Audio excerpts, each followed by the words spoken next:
예배하는 은혜가 있기를 바랍니다. 오늘 출애굽기 17장 1절로 7절 말씀을 통해서 꿈이 깨어질 때라는 제목으로 하나님 말씀 증거하겠습니다. 복된 길 시리즈 9번째 시간입니다. 우리 인생을 살아가다 보면 우리가 기대했던 것이 무너질 때가 있습니다. 꿈이 깨어질 때도 있습니다. 예수 믿는데도 불구하고 이와 같은 일들이 있을 수 있습니다. 왜 이와 같은 사건들이 우리에게 생길까? 여기서 하나님은 우리에게 어떤 레슨을 주시는가? 오늘 말씀을 통해서 우리가 깨닫고 하나님이 원하시는 바로 그와 같은 믿음의 고백을 하고 반응을 하는 은혜가 있기를 바랍니다. 우리에게 우연이 없다는 것, 이 사실 하나를 분명히 우리는 알아야 합니다.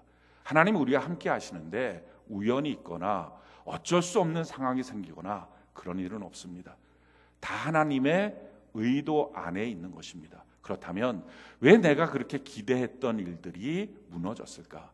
내가 그렇게 원했던 것들이 깨어졌을까? 심지어 하나님이 우리에게 주신 비전임에도 불구하고 그 꿈이 깨어지는 것처럼 보일 때가 있을까? 여기서 우리가 하나님이 우리에게 뭐라고 교훈을 주시는지 우리가 그 교훈을 좀 하나님의 말씀을 통해서 얻기를 원합니다. 우리 1절 같이 한번 읽어볼까요? 출애굽기 17장 1절 같이 한 목소리 읽어봅시다. 시작. 이스라엘 자손의 온 회중이 여호와의 명령대로 신 광야에서 떠나 그 노정대로 행하여 르비딤의 장막을 쳤으나 백성이 마실 물이 없는지라. 자, 이스라엘 백성들이 하나님의 명령대로 신 광야를 떠납니다. 이 신 광야는 이스라엘 백성들에게 있어서 광야 생활, 고달픈 광야 생활이지만 그래도 그 안에서 느꼈던 축복의 시간, 축복의 땅이었습니다. 거기서 만나도 있었어요. 메추라기도 있었어요. 그러니까 잠시 누렸던 행복이었고요, 잠시 누렸던 안정감이었고요, 잠시 누렸던 하나님의 축복을 경험했던 땅입니다. 그런데 지금 그 땅을 하나님이 명령해서 떠나라고 합니다. 우리는 잠시 있었던 어떤 안정적인 생활, 또 행복했던 시절, 또 어떻게 보면 내가 참 좋았던 어떤 축복의 그런 터전들이 있을 때 거기서부터 떠난다고 하는 일이 참으로 어려운 것을 느낍니다. 힘들다고 생각합니다.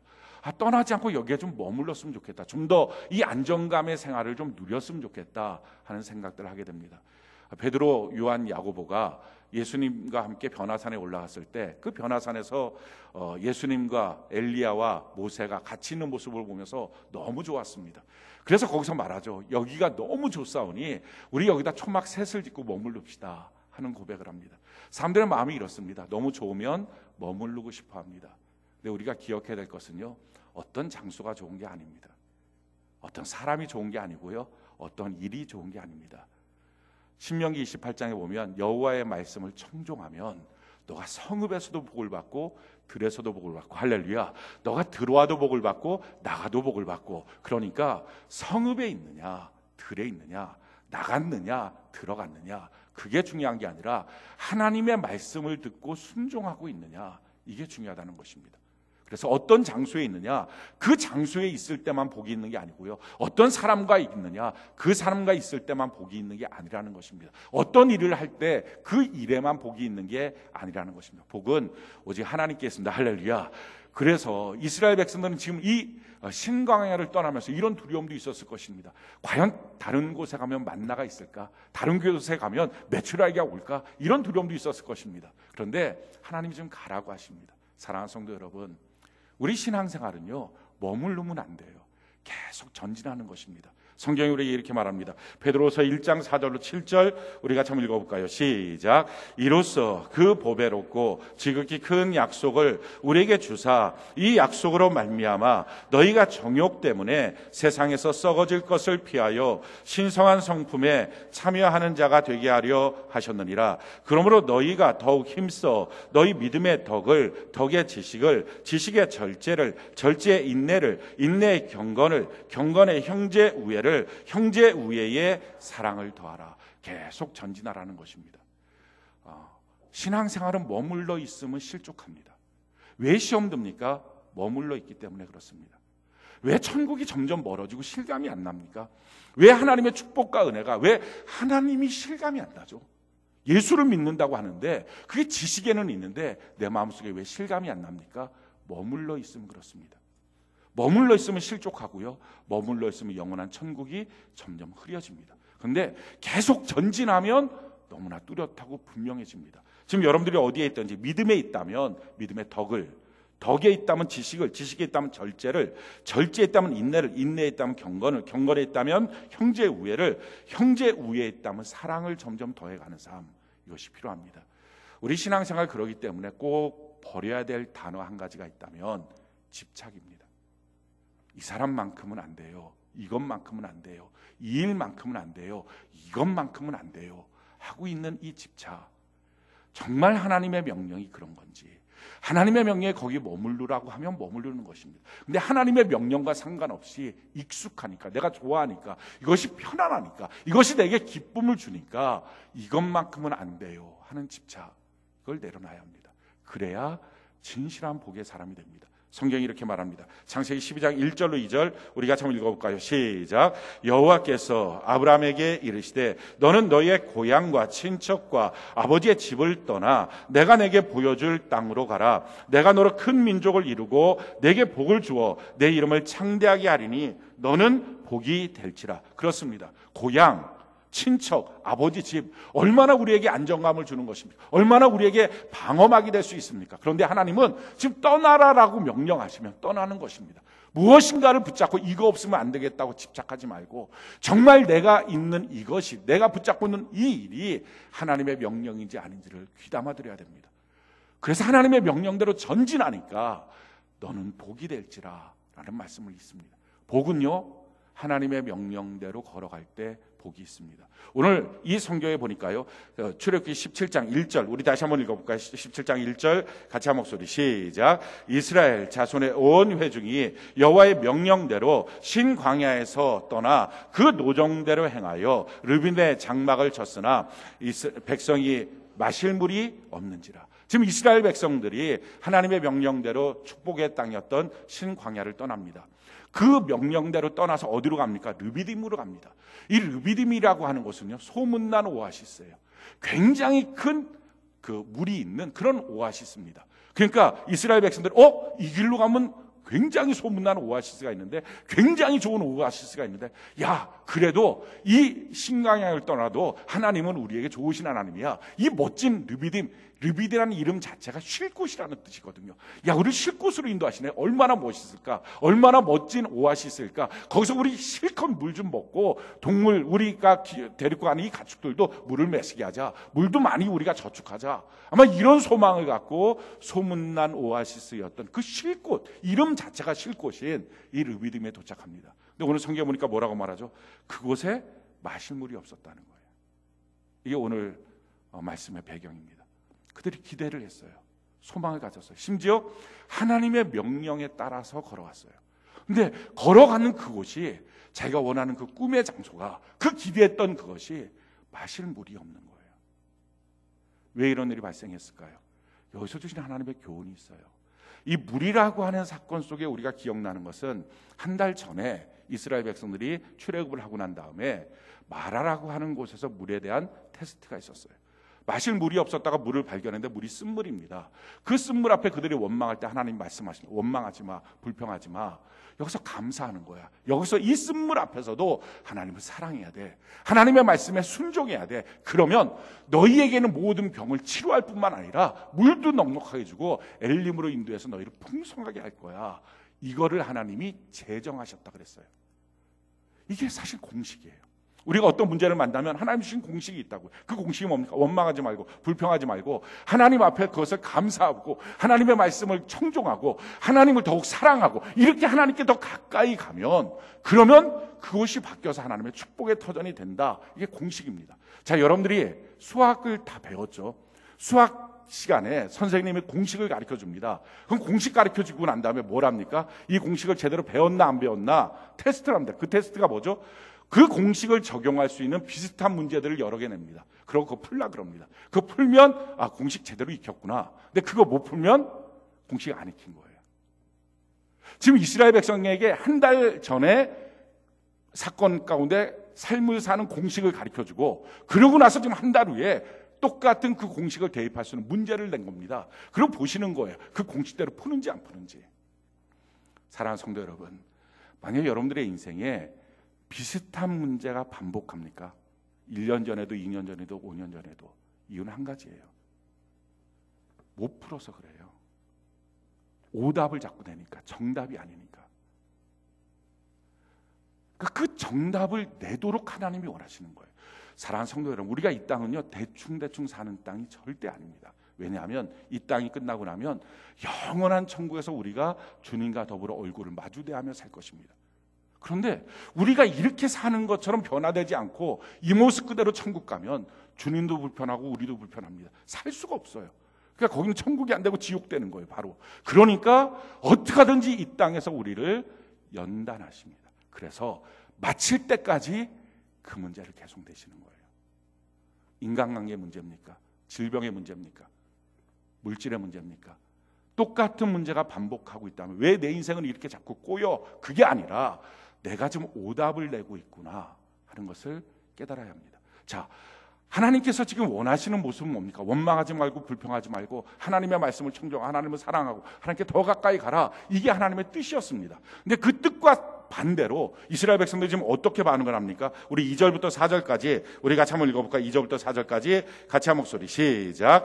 백성이 모세와 다투어 이르되 우리에게 물을 주어 마시게 하라. 모세가 그들에게 이르되 너희가 어찌하여 나와 다투느냐? 너희가 어찌하여 여호와를 시험하느냐? 거기서 백성이 목이 말라 물을 찾으매 그들이 모세에게 대하여 원망하여 이르되 당신이 어찌하여 우리를 애굽에서 인도에 내어서 우리와 우리 자녀와 우리 가축이 목말라 죽게 하느냐? 모세가 여호와께 부르짖어 이르되 내가 이 백성에게 어떻게 하리이까? 그들이 조금 있으면 내게 돌을 던지겠나이다.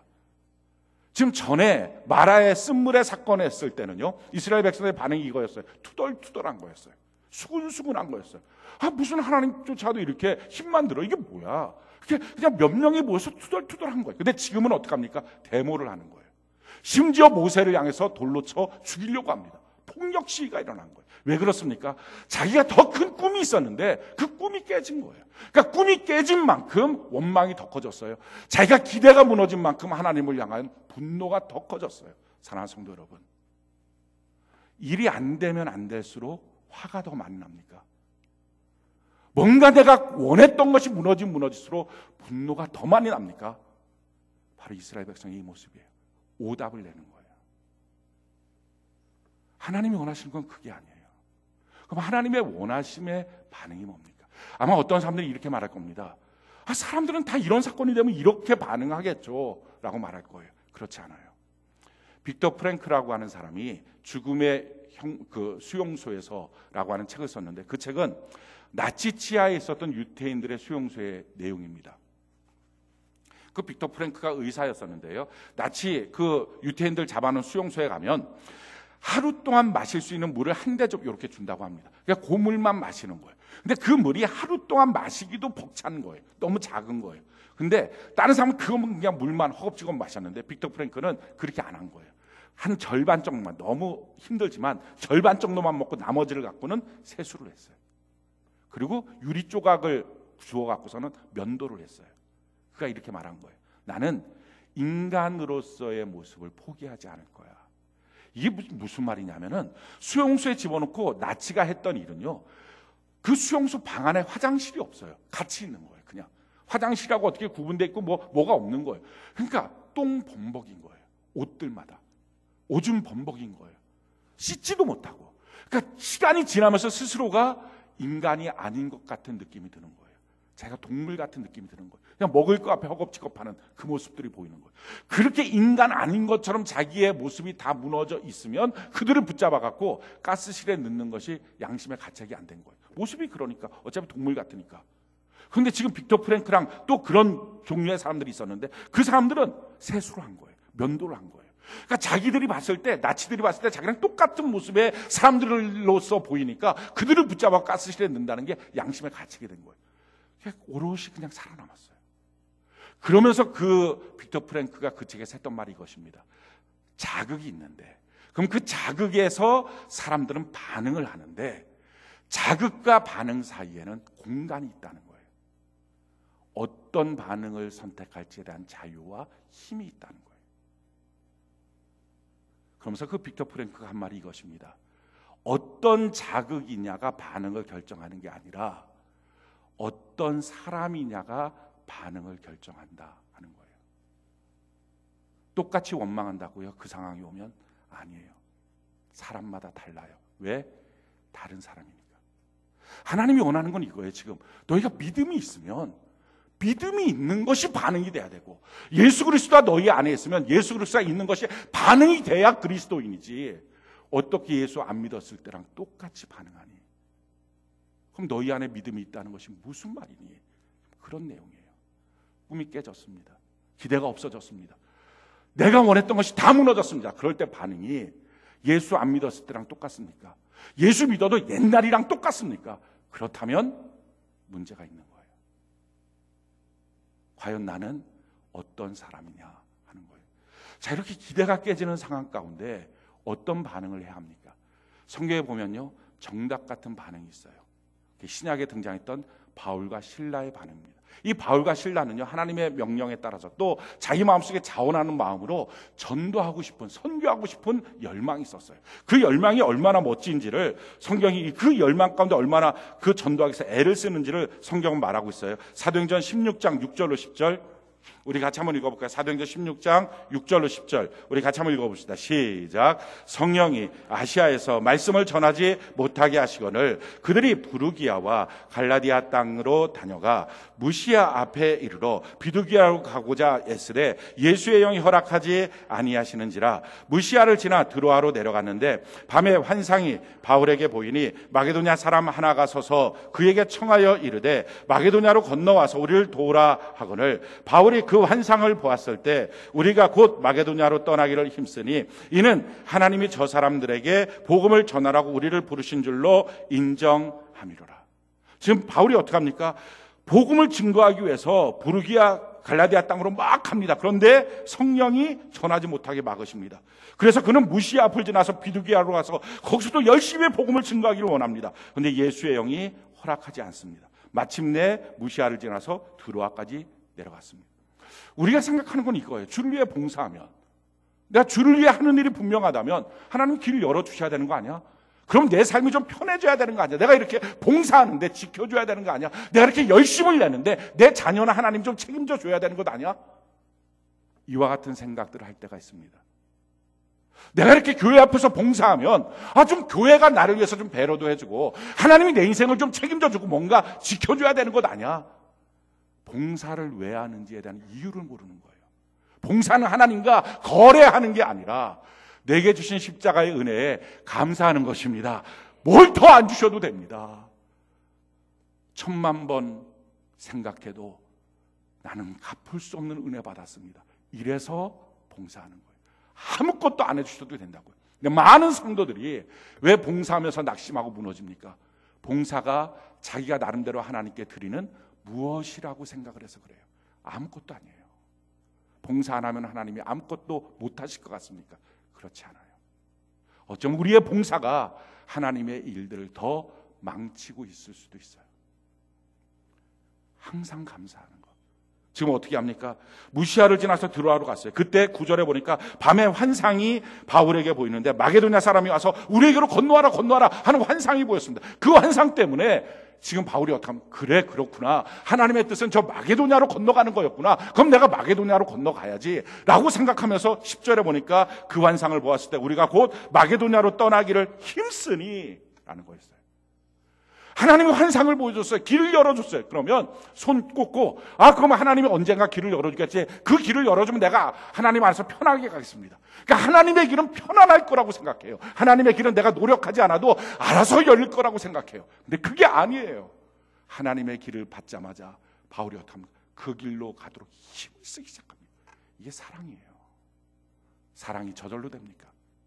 하나님을 사랑하니까 이렇게 애를 쓰는 거예요. 오늘날 성도들이 이런 마음으로 예배를 안 드려요. 뭐 은혜 줄만 하면 주세요. 그냥 난 예배 참석하는 이것만 해도 난 대단한 일을 했습니다. 이 정도의 마음으로 주 앞에 나오니 예배를 통해서 하나님을 못 만나요. 100% 만날 수 있는 하나님을, 매 순간 만날 수 있는 하나님을 못 만나는 것이 1년, 2년, 5년, 10년, 아니 평생 예수를 믿는다고 모태신앙으로 기독교인으로 살면서도 하나님을 못 만나는 사람이 너무 많은 거예요. 다 종교가 되고 만 거예요. 왜? 이런 마음이 없으니까. 다른 말로 말할까요? 사랑하지 않으니까. 자기가 자기 아내를 사랑할 때도 그런 식으로 사랑하지 않았어요. 주머니에 손 꽂고 알아서 와, 저절로 다 돼. 그런 사람 하나도 없어요. 애쓰고 노력하는 거예요. 자기의 시간도 자기의 물질도 값을 치르면서 그 사랑을 얻어가는 것입니다. 하물며 하나님을 사랑하는데 저절로 될 것 같아요. 그 예배가 너무 쉬울 것 같습니까? 방해도 있어요. 도전도 있어요. 근데 이기고 하나님께 나가는 힘을 쓰는 은혜가 있기를 바랍니다. 자, 이렇게 갔어요. 그래서 그들이 드로아에서 배를 타고 네아폴리로 갑니다. 네아폴리에서 그 첫 번째 유럽의 성이었던 빌보로 가려면요, 산을 넘어야 돼요. 저도 성지순례 갔을 때 그 산을 넘었거든요. 가이드가 그러더라고요. 이 산 올라가면 추워요, 많이. 왜냐하면 그 네아폴리에 있을 때의 온도는 초여름이었어요. 한 22, 3도, 25도 느낌에 이랬던 것 같아요. 반팔 정도 입었거든요. 근데 산에 올라가면 추워요. 겉옷 입어야 돼요. 그래갖고 무슨 산이 뭐 올라가면 얼마나 춥겠다. 올라갔더니 0도예요. 거기서 막 진눈깨비가 내리고 바울이 걸어가는 길이래. 거기를 한번 걸으래. 한 30분 정도 걸었어요. 얼어 죽는 줄 알았어요. 근데 그러면 생각이 들었던 게, 바울은 이 길을 난생 처음 걸었겠구나. 그럼 유럽에 처음 왔으니까. 지금 그렇게 해서 하나님의 비전, 하나님의 꿈, 나로 하여금 하나님께서 이 마게도냐, 유럽으로 가게 하시는구나. 그 꿈만 붙잡고 그 네아폴리에서 산을 넘어서 빌립보로 갑니다. 그리고 거기서 복음을 친 거예요. 이 땅에서 하나님의 위대한 교회가 세워질 것입니다. 근데 너무 놀라워요.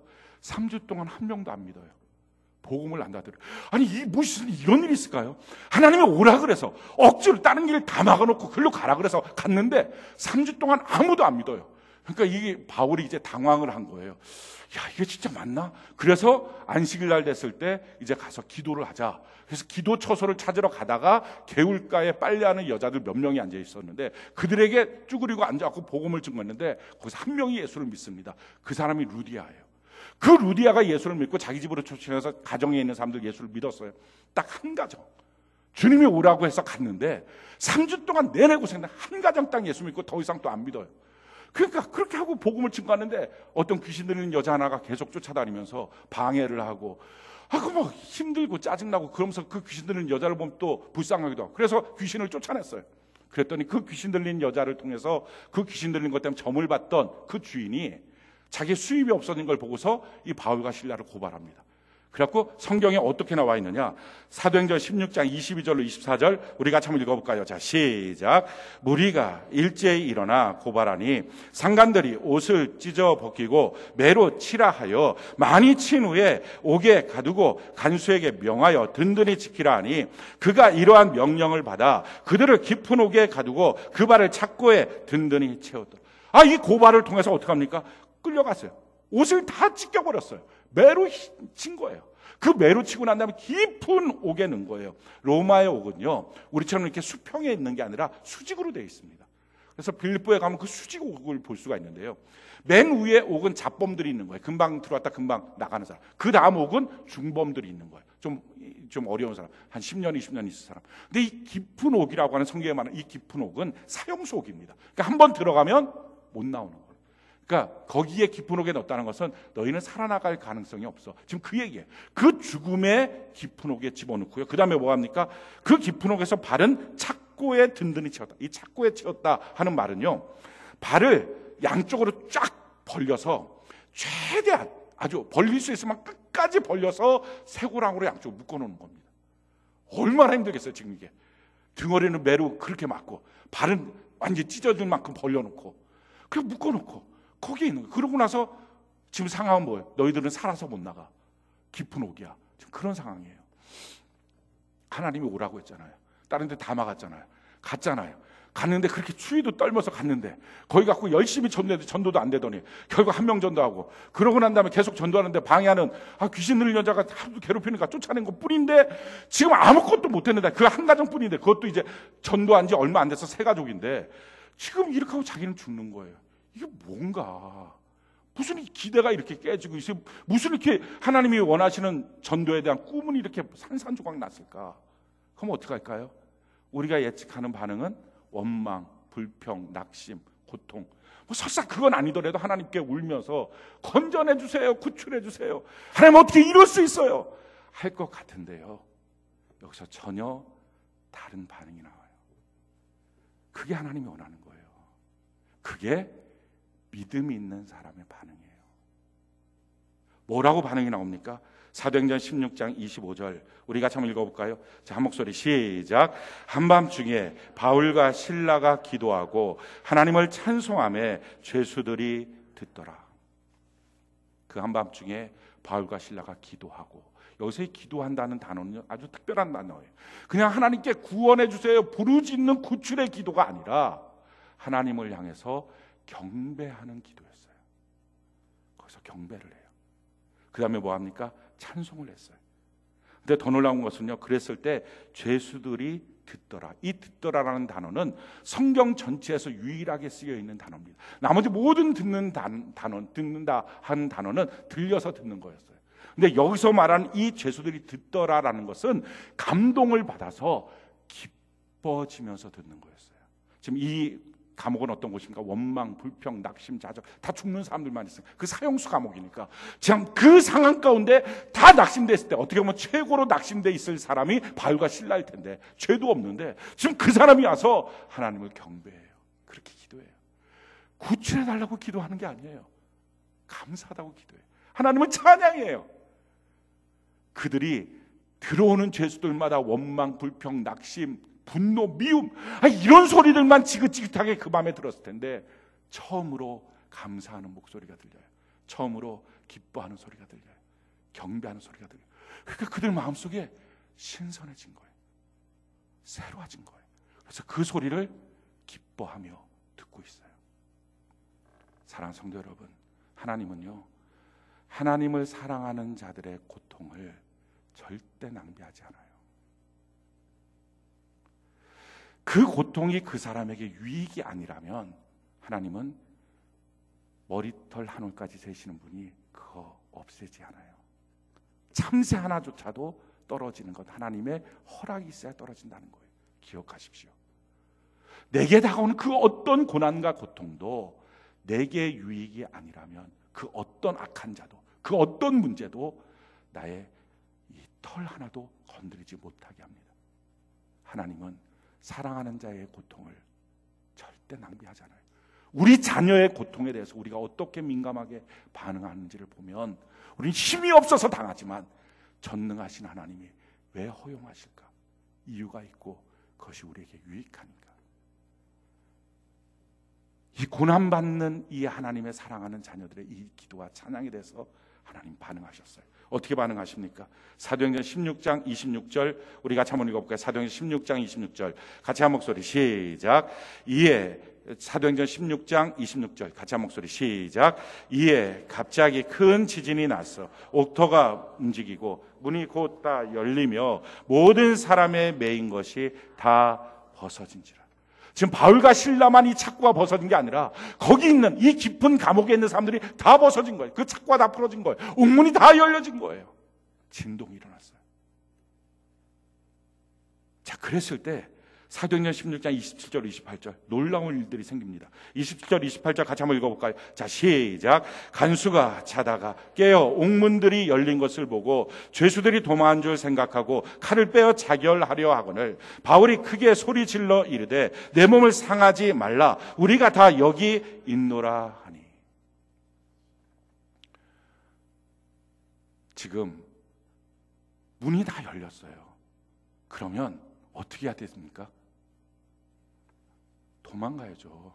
착고도 다 풀렸는데 문도 다 열렸는데 막 그냥 도망가야죠. 그런데 한 명도 안 도망가는 거예요. 도망갔을 거라고 생각하고 지금 그 간수가 자결하려고 그래요. 왜냐하면 로마법에서는 지키고 있던 간수가 죄수가 도망가면 그 죄수가 받을 벌을 대신 받는 겁니다. 그러니까 그 극심한 고문을 받고 죽어야 되는 거예요.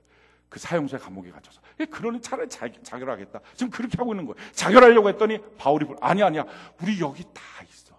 아니 바울과 실라만 안 도망간 게 아니라 그 깊은 감옥에 있는 그 사형수의 감옥에 있는 그들 전체가 문이 열리고 착고가 풀렸는데 안 도망가고 가만히 있는 거예요.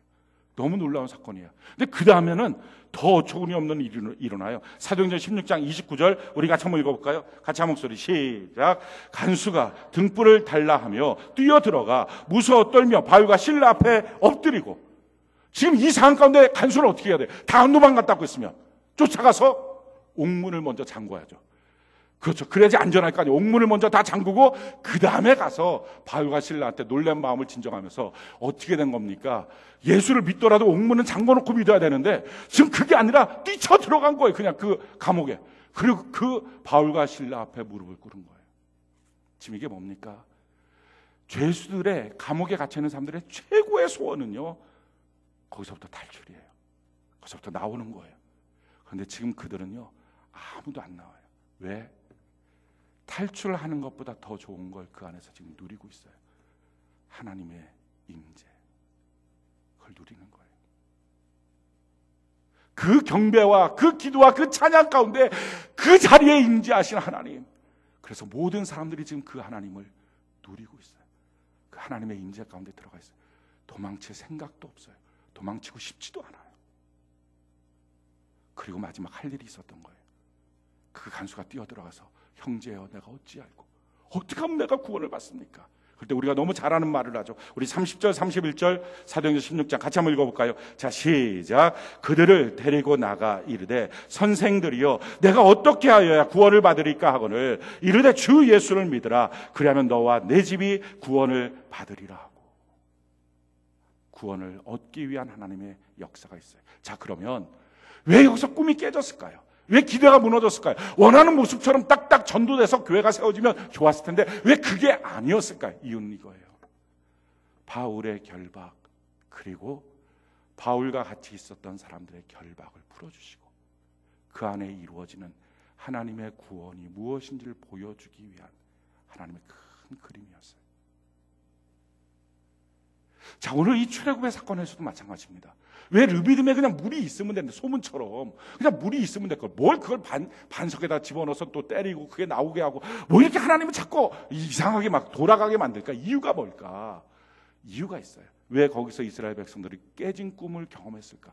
도리어 그 깨진 꿈 가운데 바울과 실라처럼 눈이 띄어져서 하나님을 찬양하고 경배하고 감사했다면 그들이 무엇을 경험할 수 있었을까? 자, 우리 5절 6절 출애굽기 17장 5절 6절 우리 같이 한번 읽어볼까요? 5절 6절 같이 한 목소리 시작. 여호와께서 모세에게 이르시되 백성 앞을 지나서 이스라엘 장로들을 데리고 나일강을 치던 내 지팡이를 손에 잡고 가라. 내가 호렙산에 있는 그 반석 위 거기서 내 앞에 서리니 너는 그 반석을 치라. 그것에서 물이 나오리니 백성이 마시리라. 모세가 이스라엘 장로들의 목전에서 그대로 행하니라. 지금 하나님의 말씀이 이것입니다. 이들이 지금 돌을 치려고 합니다. 그래, 하나님의 지팡이, 그 지팡이는 뭐예요? 나일강을 치던 그 지팡이를 잡고 장로들과 더불어 원망하고 불평하고 있는 백성들 앞에 있지 말고 지나쳐 걸어가라 라는 것입니다. 그들의 원망과 불평에 반응하지 마라. 그걸 지나쳐 가서 뭐 하라는 것입니다. 지금 이 장로들은요, 교회 리더들은요, 먼저 하나님의 은혜를 경험해야 되는 사람이에요. 먼저 하나님의 역사를 누려봐야 되는 사람이에요. 그래야지 성도들을 제대로 인도할 수 있어요. 셀장님, 교사 선생님들, 팀장님, 그래서 그들은 달라야 돼요. 똑같아서는 리더가 없는 거예요. 앞장서서 지금 그 나일강을 쳤던 심판의 지팡이를 짚고 갑니다. 이스라엘 백성들은 지금 그 지팡이의 능력이 뭔지를 알아요.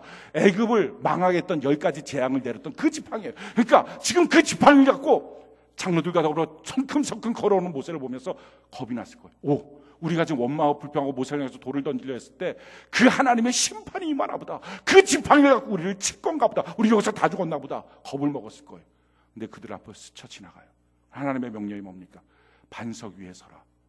그런데 그 반석에는 백성들은 못 봤어요. 근데 모세의 눈에는 보여요. 하나님이 그 반석 위에 서겠다. 그럼 너는 그 반석을 쳐라. 백성들은 반석을 치는 것처럼 보이지만 모세의 눈에는 뭡니까? 하나님을 그 지팡이로 때리는 거예요.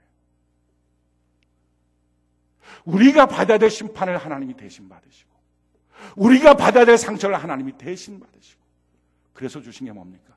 그래서 생수의 강을 주겠다 하는 것입니다. 성경은 이것을 예수 그리스도라고 말하고 있습니다. 고린도전서 10장 4절 우리 같이 한번 읽어볼까요? 시작. 다 같은 신령한 음료를 마셨으니 이는 그들이 따르는 신령한 반석으로부터 마셨음에 그 반석은 곧 그리스도시라. 만약에 그들의 눈이 띄어져 있었으면 원망 불평이 아니고 감사하는 마음이 있었으면 그때 깨달았을 거예요. 우리가 마시는 모든 물도 하나님의 이 놀라운 희생적인 사랑이구나. 우리가 먹는 모든 음료도, 우리가 먹는 모든 양식도, 우리의 삶의 이 모든 것들, 아니 우리가 호흡하는 모든 것들이 하나님의 놀라운 이 희생하는 사랑이었구나. 내가 받아야 될 저주 주님이 대신 받으시고 나에게 주신 은혜와 축복이었구나. 그 사랑을 경험했다면 이스라엘 백성들 이 200만 명은요 절대 광야에서 멸망당하지 않았을 거예요. 사랑을 만난 사람이 어떻게 멸망당합니까? 근데 이들은요 이 원망과 불평 가운데 이 꿈이 깨어지는 이 순간에 하나님의 사랑을 만나야 될 그 순간에 원망하고 불평하니까 하나님의 사랑을 만나지 못했어요. 그래서 결국은 다 그 광야에서 죽고 맙니다. 사랑하는 성도 여러분, 우리의 삶에도 이와 같이 꿈이 깨질 때가 있습니다. 기대가 무너질 때가 있습니다. 내가 예수를 믿는데 왜 이런 일이 생길까요?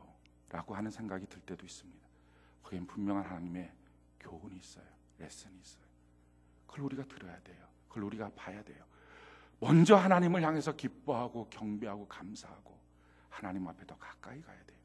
그러면 왜 그런지 상상하지 못했던 놀라운 것들을 우리가 거기서 배우고요. 그 배운 놀라운 은혜와 사랑으로 평생에 사는 동안 요동치지 않는 삶을 살아갈 수 있어요. 하나님이 가장 기뻐하시는 게 뭘까요? 우리의 믿음이에요. 어떤 사건을 만났을 때 우리 안에 있는 믿음이 나타나는 거예요. 정말 믿음이 있기 때문에 나오는 반응, 이걸 하나님이 가장 기뻐하십니다. 성경이 우리에게 이렇게 말합니다. 히브리서 11장 6절 우리 같이 한번 읽어볼까요? 시작. 믿음이 없이는 하나님을 기쁘시게 하지 못하나니 하나님께 나아가는 자는 반드시 그가 계신 것과 또한 그가 자기를 찾는 자들에게 상 주시는 이심을 믿어야 할지니. 이 믿음이 있으면 하나님 기뻐하세요.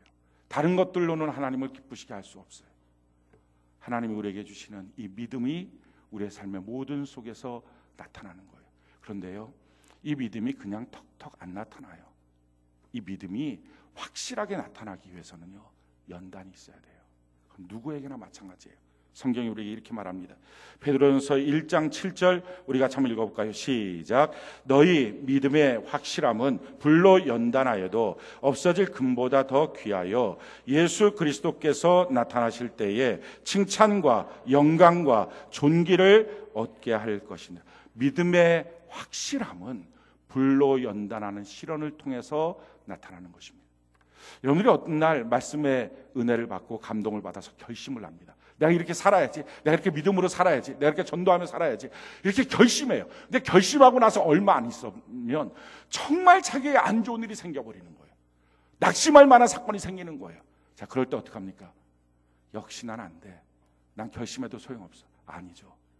그 안 좋은 사건이 지금 무슨 사건이에요? 그래, 내가 믿음으로 살기로 결심했으니 지금 이게 믿음의 테스트야. 믿음의 연단이. 여기서 나는 내가 얼마나 하나님 앞에 굳은 결심으로 나가고 있는지를 보여줄 거야.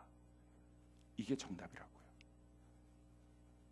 사랑하는 성도 여러분, 우리가 인생 살다가 내가 많이 바뀌었다고 생각했는데, 내가 많이 성숙했다고 생각했는데 어느 날 똑같은 내 모습을 보는 거예요.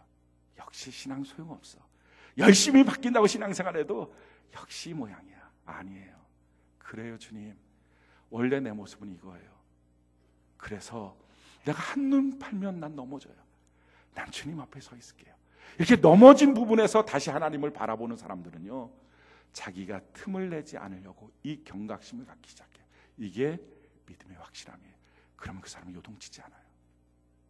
사랑하는 성도 여러분, 우리의 인생 가운데 가끔 벼랑에 세워놓으실 때가 있습니다. 왜요? 우리의 믿음을 보시는 거예요. 여러분들이 얼마큼 교회를 나오셨습니까? 그런데 얼마큼 여러분들 안에 믿음이 있습니까? 주님을 사랑합니까? 이 믿음은 그냥 만들어지지 않아요. 여러 가지 시련과 연단이 있을 때마다 믿음의 반응을 하십시오. 세상 사람처럼 반응하지 말고 믿음으로 전진하십시오. 그때마다 우리의 삶을 통해서 하나님이 기뻐하시는 은혜가 넘치고요. 그리고 이 삶을 통해서 주시는 하나님이 원하는 바로 그 정답을 말할 때 상상할 수 없는 하나님의 놀라운 계획을 우리의 눈을 열어서 보게 하실 것입니다. 이게 예수 믿는 거예요. 예수 믿는 것은 어쩔 수 없이 교회 주일날 나와서 그냥 앉아있다가 돌아가고 일주일 내내 잊어버리고 살고 또 그렇게 하고 그러다가 1년 2년 지나고 난 다음에 집사되고 장로되고 아무짝에 소용없는 거예요. 그게 천국 가게 합니까? 그게 예수의 능력을 끌어당길 수 있습니까? 그게 내 자녀 아플 때 손을 얹으면 낫게 할 수 있는 능력이 됩니까? 아무것도 못하는 예수 믿는 삶이 언제까지 지속하시겠습니까? 믿음의 시련이 있을 때 그때가 하나님 앞에 내 믿음을 단련하고 하나님 앞에 기쁘심으로 내 믿음을 보여드리면서 나 주님 사랑한다고 이렇게 믿음으로 한 걸음 한 걸음 걸어가서 증보하는 저와 여러분들 되는 은혜가 넘치기를 예수님 이름으로 축원합니다.